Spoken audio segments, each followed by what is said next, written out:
پروګرام د للمې ګل او زمونږه ډېر ګران محترم جناب اختر حسین خټک صاحب د وایس آف خټک ایډمن مونږ سره موجود دی او د هغوی په اجازت زه د دې محفل نظامت ترسره کوم. ما سره دا وخت ستر شاعران موجود دي او د ډېرې زیاتې خوشقسمتۍ نه زه دوه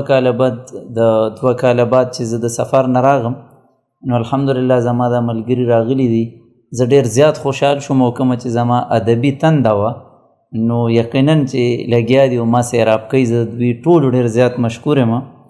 زه به خپل استاد محترم جناب شربت خان مسافر صاحب چې هغوی زما ادبي استاد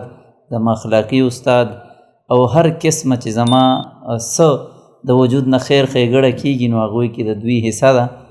نو هغوی ته په خپلو څو شعرونو باندې بلنه ورکوم. شعرونه دي سو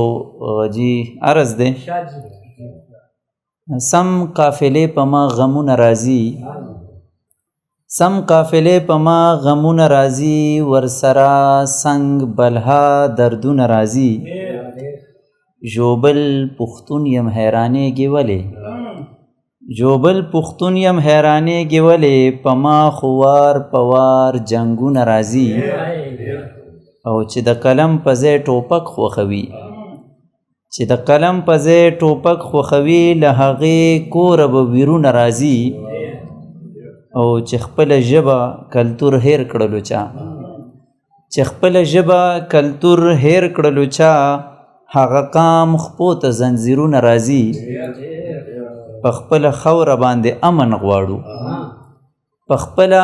خوره باندې امن غواړو له جنازو دا آوازونه راځي او په خپله خوره باندې امن غواړو له جنازو دا آوازونه راځي. قاتل ته مرګ د شریعت حکم دی قاتل ته مرګ د شریعت حکم دی شهید ته بیا فضیلتونه راځي